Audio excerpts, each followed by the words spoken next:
me step back and first, before we go there to nature, to discuss this further, this question we were just exploring of the problems of the market order, and then take the question of nature as an extension of that larger debate. So I was suggesting that the market order is now crucified on the cross of a dogmatic version of itself, a single form of property, of contract, on the basis of this false idea that the market order has an intrinsic legal and institutional form. Let me explain in a very general way why and how this idea is false. So even at the most abstract level, the idea of a market has at least two dimensions. One dimension is the absolute level of economic decentralization. How many different economic agents have access to productive resources and opportunities and are able to bargain on their own initiative and for their own account. But there's another dimension, which is the absoluteness of the degree of control that each of those agents enjoys over the resources at his command.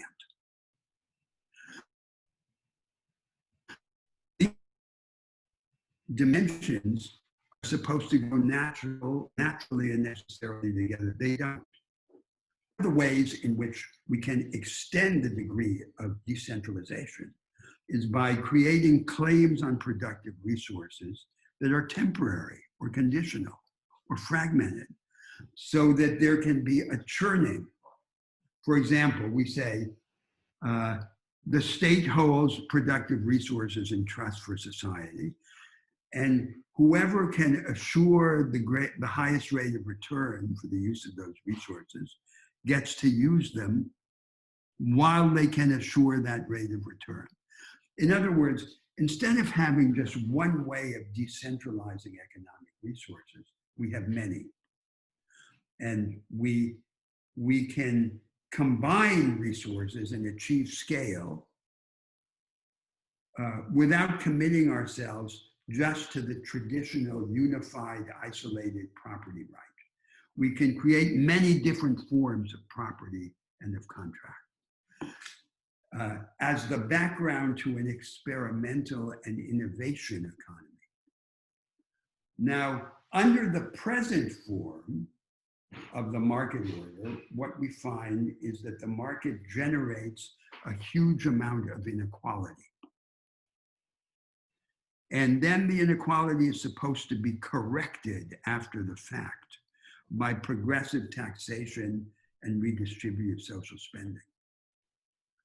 But the result of that is that then there's a fight, a tension between the economic incentives and arrangements on one side and the logic of redistribution on the other.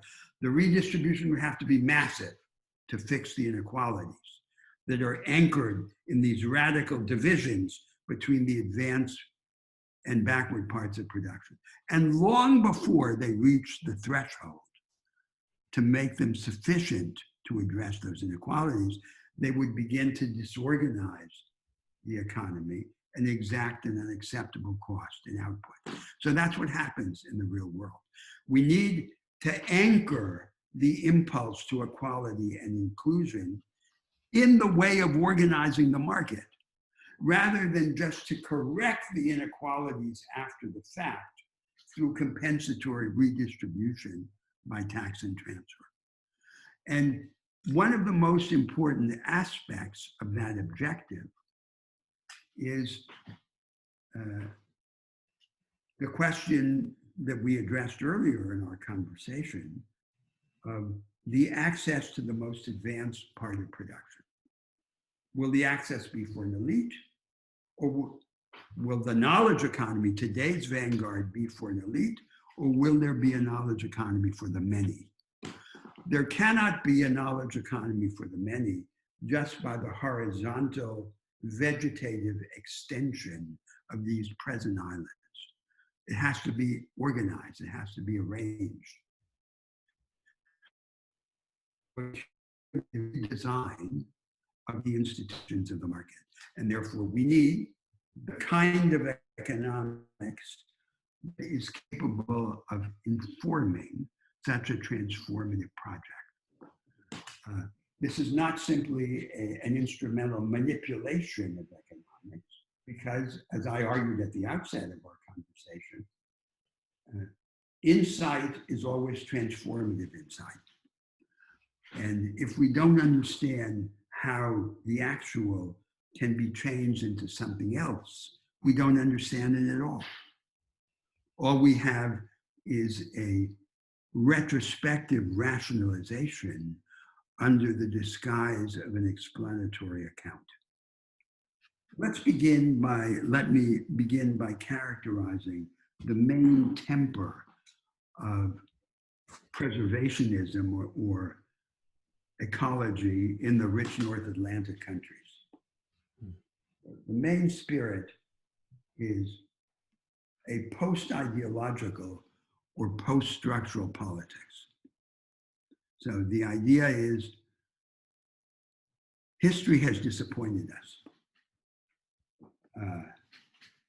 with the alternatives produced in politics and national politics. So we will seek refuge in the great garden of nature.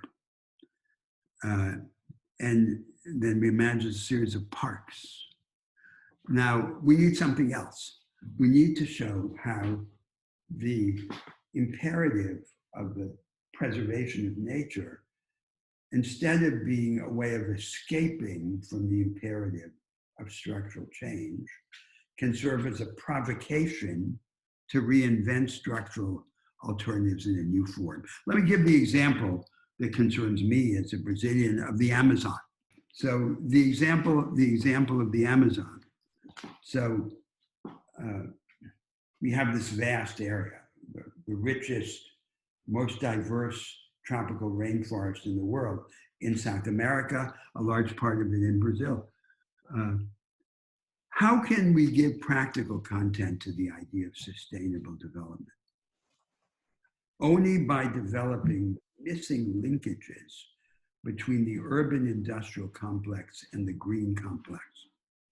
Technological, technical, economic, and legal linkages. And an advanced science-based form of production to mobilize the resources of the forest in a way that preserves it. In other words, that's only possible through vanguardism, through the most advanced knowledge and science-based form of production. It's not possible through an artisanal, craft-like form of production bereft of both scale and technology or science. And that is the kind of preservationist project that should interest us. One that is connected to the structural imperative rather than one that serves as an exemption from that imperative.